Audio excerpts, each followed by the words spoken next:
You've done the work. You've become more self-aware. You notice your patterns faster. You understand your reactions more deeply. You can even catch yourself in the moment before you fall back into old behaviors. And for a while, that felt like progress. But something doesn't add up. Because even with all this awareness, even with everything you now see so clearly, there's still a part of your life that isn't moving. The same emotional loops still show up. The same situations still repeat. The same internal weight never fully disappears. It's like you turned the lights on inside yourself. But somehow, you're still standing in the same place. And quietly, a question begins to form. If I can see all of this, why am I still stuck? Most people assume the answer is simple. They think they just need more healing, more awareness, more reflection, more insight, as if seeing more will eventually be enough to change everything. But what if the problem isn't that you don't see enough, but that seeing has become a way of not changing? Some of the patterns that feel like growth are actually more sophisticated forms of avoidance. And the more conscious you become, the harder those patterns are to see. Carl Jung noticed something unsettling about this. The people who seemed the most self-aware were not always the ones who changed. In fact, many of them had learned how to use awareness itself to stay exactly where they were. And that's where it becomes dangerous. Because awareness, on its own, doesn't move you. It only shows you. And if nothing in you is willing to act on what you see, then all that awareness begins to shift into something else. Something that feels like growth, but isn't. It becomes observation without transformation, clarity without movement, light without direction. And at first, you don't notice it. This is where the first pattern begins. Not in confusion, but in insight. You start to understand yourself deeply. You can name your triggers. You recognize your emotional patterns almost instantly. You see the dynamic while it's happening, and that creates a subtle shift inside you, one that feels like progress. You begin to feel ahead of your own behavior, like you're no longer inside the pattern, but observing it. And for a moment, that feels like freedom. But something still repeats. The reaction still happens. The pattern still plays out. The same cycle completes itself, just with more awareness this time. And that's the part most people miss. Because slowly, without realizing it, you begin to replace change with understanding. You believe that because you can see the pattern, you're already moving beyond it. But seeing is not the same as leaving. It's like standing in a room you've already mapped in detail. You know every corner, every shadow, every hidden space.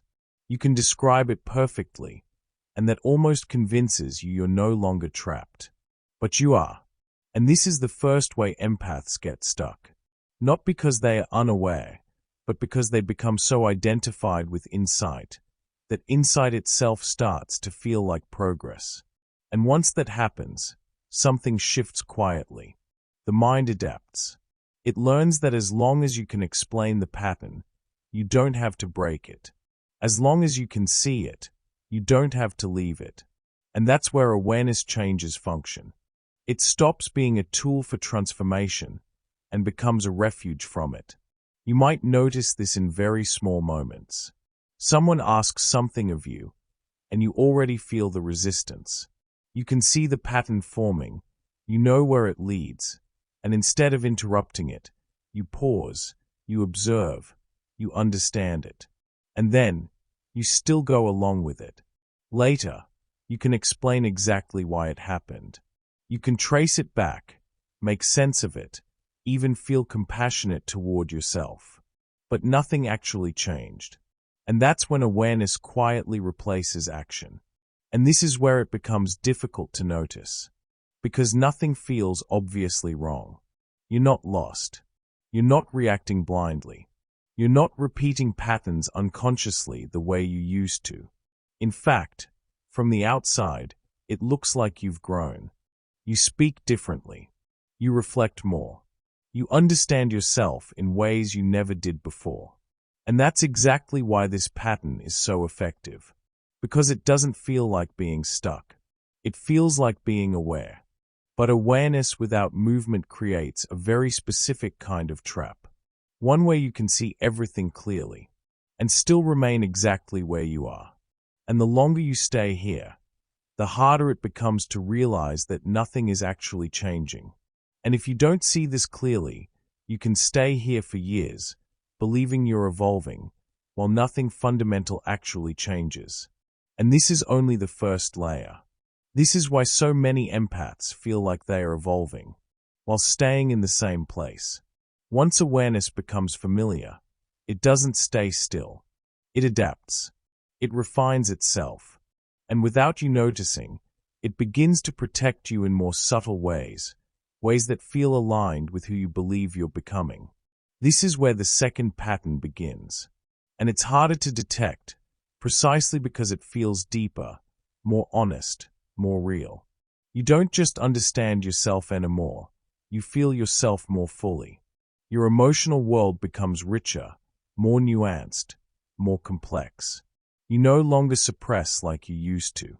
You allow, you process, you sit with what you feel.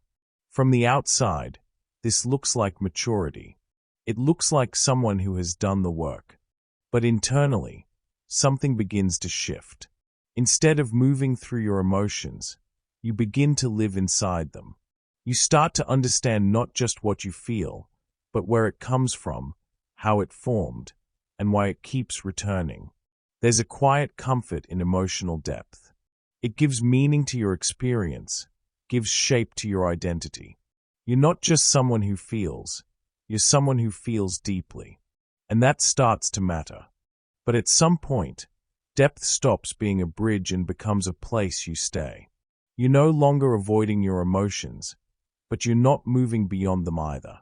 You remain in reflection, in processing, in interpretation, and without realizing it, you begin to confuse emotional immersion with transformation. You tell yourself you're working through it, yet nothing fully resolves. The same emotions return, the same patterns reappear, the same internal states cycle again, only now they come with language, context, and self-awareness attached to them. And because of that, it feels productive, which is exactly why it goes unquestioned. And if you pay attention, you'll notice how subtle this becomes. You revisit the same feeling, but each time it comes with new insight, new language, new understanding. It feels different, even though it's the same emotional cycle. So instead of questioning it, you go deeper into it. You reflect more. You process more. You try to understand it from another angle. But the pattern doesn't dissolve. It just becomes more familiar. Familiarity can easily be mistaken for progress. And this is where a deeper question starts to emerge. Not immediately, but gradually. If I've processed this so many times, why does it keep coming back? If I understand it this clearly, why does it still have power over me? And most people don't stay with that question long enough, because staying with it would require considering something uncomfortable. That maybe the problem is no longer what you feel, but what you're not doing. And at this point, something shifts again, because now it's no longer just about understanding, and it's no longer just about feeling. You've done both, which means the next layer becomes impossible to ignore. And this is where most people slow down, not because they don't see, but because what comes next is harder to face. This pattern doesn't feel like avoidance. It feels like honesty. It feels like depth. It feels like connection with your inner world. And in many ways, it is. But it can also become something else, a way of staying in the experience without ever crossing through it. It's similar to being in the ocean. At first, you learn to stop fighting the waves. You allow them, you feel them, you let them pass through you. That's necessary. But if you never begin to swim, if you only remain there, feeling every movement of the water, you stay in the same place, surrounded by motion without actually going anywhere. And this is where many empaths quietly get stuck. Because after years of emotional disconnection, finally feeling everything feels like arrival. It feels like you've reached something real. But feeling is not the end of the process. It's the beginning of a different kind of movement. And if that movement never happens, emotional depth becomes another form of stillness. And the danger is, you won't notice it happening. Because everything still feels meaningful. Everything still feels real. And that's exactly what keeps you there. A more meaningful one, a more refined one, but still stillness. And once again, the mind adapts. It learns that as long as you are feeling deeply, you don't have to take the step that would actually change your reality. Because that step requires something different. Not more understanding, not more feeling, something else. And that's where the third pattern begins. At this stage, you're no longer unaware, and you're no longer disconnected from what you feel. You can see the pattern as it forms, almost in real time. You recognize the tone of your voice, the shift in your body, the familiar direction the moment is about to take. And for a brief second, something opens. A pause. Carl Jung described this as the moment when consciousness enters the pattern, but hasn't changed it yet. In simple terms, it's like watching yourself do something you already know isn't right, and still doing it anyway. You're aware, but you're not free. And you've probably experienced this in very ordinary situations. You're in a conversation, and you notice yourself about to say yes, even though you don't want to. You feel it. You see it happening. Part of you is already aware that you're abandoning yourself in that moment. And still, you say yes. That's the space Jung was pointing to. You are no longer completely identified with the behavior, but you're not outside of it either. You're standing just far enough away to see it, but not far enough to step out of it. And inside that space, you know what continuing will lead to. You know what it would take to respond differently. You can feel the difference between what is aligned and what is simply familiar. The clarity is there, but something doesn't move. Not because you lack insight, and not because you're disconnected from what you feel, but because something deeper is still organizing your response. Jung observed this again and again. He saw people who could explain their patterns with incredible precision, who understood exactly why they reacted the way they did, and yet, when the moment came, they repeated the same behavior. So instead of transformation, something else happens. A split. One part of you observing, another part continuing. You watch yourself react. You hear the words as they come out. You feel the familiar emotion taking over. And at the same time, there's another layer in you thinking, I know this pattern. And for a moment, that awareness feels like control. It feels like you're close, like you're right on the edge of changing something. But the pattern still completes itself. Afterward, the feeling is different. You're not confused. You're not unconscious. You're aware of what happened, aware that you saw it, aware that you could have chosen differently. And that creates a very specific kind of tension. Not confusion. Conflict. You're no longer fully inside the pattern, but you're not outside of it either. You exist in between, aware enough to see, but not yet able to step away. And this is exactly where many empaths stay longer than they realize. And this is where something even more subtle begins to take shape. Because when you stay in this space long enough, awareness doesn't just show you the pattern, it starts to change how you relate to yourself inside it. At first, there's frustration. You see clearly, but you don't move. You recognize the moment, but you still follow it. And part of you keeps asking, why am I still doing this if I already understand it? But over time, that question softens. Not because you found the answer, but because you begin to normalize the gap. You get used to seeing without changing. You get used to knowing without acting. And slowly, almost imperceptibly, this state becomes your new baseline. You are no longer unconscious, but you are not transforming either. You are aware and still repeating. Carl Jung saw this as one of the most delicate points in psychological development, not because something is missing, but because something deeper is being protected. The psyche doesn't resist awareness. In many cases, it allows it. It even encourages it. Because awareness, by itself, doesn't threaten the structure. What threatens the structure is what comes after.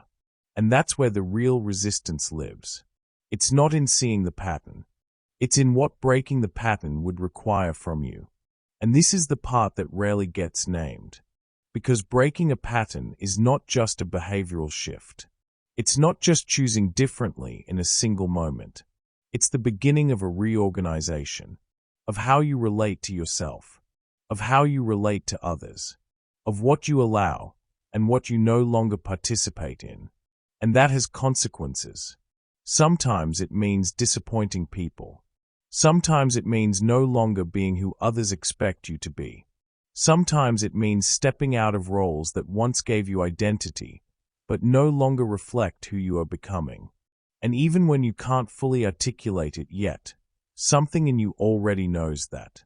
Which is why, in that moment of awareness, you hesitate. Not because you don't see, but because you sense what comes next. And part of you is not ready to let that happen. So instead, awareness becomes a kind of middle ground. A place where you can stay connected to your truth without fully living it.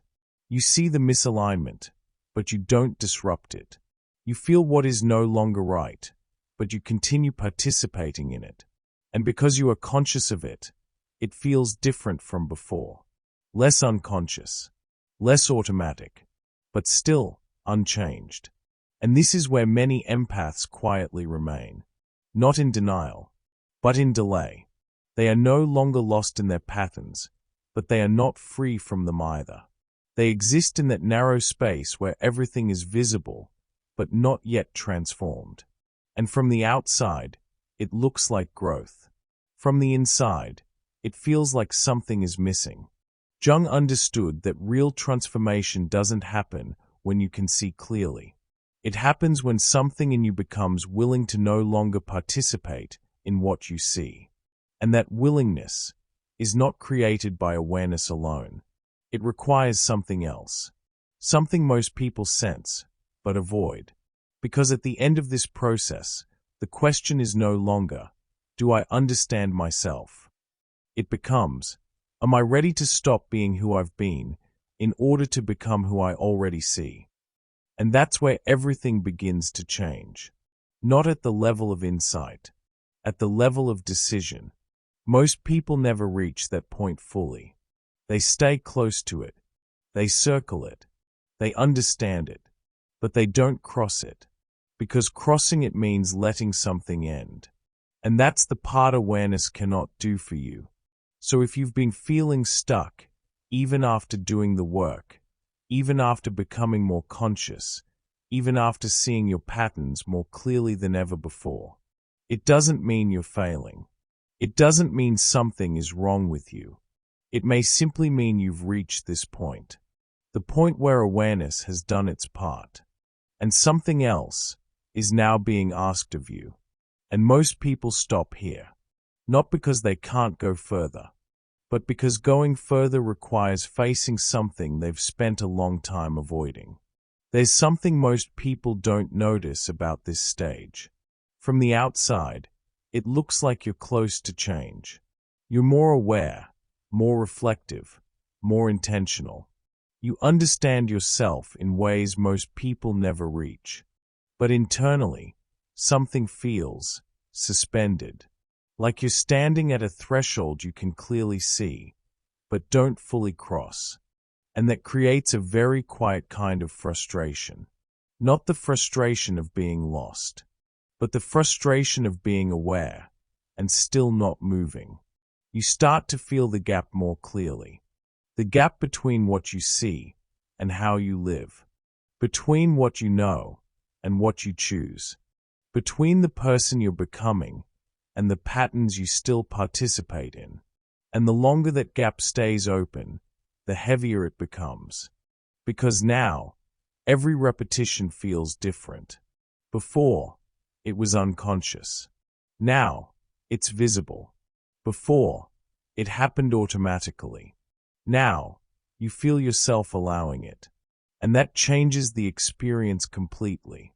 It's no longer just a pattern. It becomes a choice you didn't interrupt. And this is where something subtle begins to erode. Your sense of alignment. Not in a dramatic way. Not all at once. But gradually. You start to trust yourself a little less. Not because you don't understand, but because you see and still don't act. And that creates an internal tension that doesn't go away easily. Because part of you knows you're ready for something different. And another part keeps choosing what is familiar. Jung hinted at this in a different way. He suggested that awareness without integration can create inner division. A split between what you know consciously and what you continue to live unconsciously. And over time, that split doesn't just stay psychological. It becomes experimental. You feel it. In your decisions. In your relationships. In the moments where you almost choose differently, but don't. And this is why this stage can feel so confusing. Because you're not where you used to be, but you're not where you're meant to be either. You've outgrown the old patterns internally, but you're still participating in them externally. And living in that in-between space for too long starts to drain something in you.